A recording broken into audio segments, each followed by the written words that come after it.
Hi friends, welcome to Gruhalakshmi thoughts.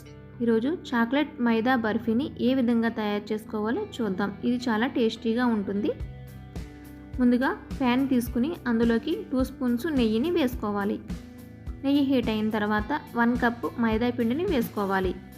దీన్ని లో ఫ్లేమ్లోనే ఒక 10 నిమిషాల పాటు ఫ్రై చేసుకోవాలి. మైదా వాసన పోయి మంచి అరోమా వచ్చేంత వరకు దీన్ని ఫ్రై చేసుకోవాలి. ఈ విధంగా ఫ్రై చేసుకోవాలి. దీన్ని ఎవరైనా సరే ప్రిపేర్ చేసేయచ్చు. అంత ఈజీగా ఈ స్వీట్ ప్రిపేర్ చేసుకోవచ్చు. ఇలా వచ్చిన తర్వాత ఇందులోకి 1/2 కప్పు నెయ్యిని కొద్దిగా యాడ్ చేసుకుంటూ ఈ విధంగా కలుపుకోవాలి. నెయ్యి అంతా ఒకేసారి వేయకూడదు. ఇలా 2 స్పూన్స్ వేసుకుంటూ కలుపుకోవాలి. నెయ్యి సరిపడింది అని ఎలా తెలుస్తుంది అంటే, కొంచెం మనం తీసుకున్న మైదా మిక్చర్ అనేది లూజ్ వస్తుంది. లూజ్ వచ్చేంత వరకు కూడా మనం నెయ్యిని ఈ విధంగా వేసుకుంటూ కలుపుకోవాలి. చూడండి, కన్సిస్టెన్సీ అనేది కొంచెం లూజ్గా ఉంది కదా. ఇప్పుడు స్టవ్ ఆఫ్ చేసుకోవాలి. దీన్ని ఈ విధంగా కలుపుకుంటే బ్యాటర్ అనేది కొంచెం థిక్నెస్ వస్తుంది.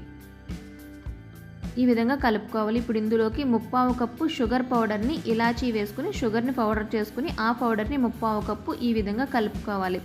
మైదా మిశ్రమం అనేది మరీ వేడిగా ఉండకుండా కొంచెం గోరువెచ్చుకున్నప్పుడు ఈ షుగర్ పౌడర్ని వేసుకోవాలి. అలాగే 2 స్పూన్స్ మిల్క్ పౌడర్ని కూడా వేసుకోవాలి. మిల్క్ పౌడర్ ఆప్షనల్ మాత్రమే, మీకు వద్దు అనుకుంటే స్కిప్ చేసేయచ్చు. ఈ మైదా మిక్చర్ అనేది వేడిగా ఉన్నప్పుడు మాత్రం షుగర్ పౌడర్ వేయకూడదు. అలా వేస్తే షుగర్ అనేది కరిగిపోతుంది. లైట్గా గోరువెచ్చుకున్నప్పుడు వేసుకుని ఈ విధంగా కలుపుకోవాలి. ఇప్పుడు దీన్ని 2 పార్ట్స్గా డివైడ్ చేసుకోవచ్చు. ఒక పార్ట్లో 2 స్పూన్స్ చాక్లెట్ పౌడర్ని వేసుకోవాలి. మీకు చాక్లెట్ పౌడర్ వద్దు అనుకుంటే ఏదైనా కలర్ అయినా సరే వేసుకోవచ్చు. ఇలా చాక్లెట్ పౌడర్ వేసుకొని దీన్ని కూడా బాగా మిక్స్ చేసుకోవాలి. మనకి 3 కలర్స్ 4 కలర్స్లో కూడా ఈ బర్ఫీని ప్రిపేర్ చేసుకోవచ్చు. ఏదైనా బౌల్కి గీ అప్లై చేసుకుని ముందుగా వైట్ మిక్చర్ని తీసుకుని దాన్ని ఒక లేయర్గా అప్లై చేసుకోవాలి.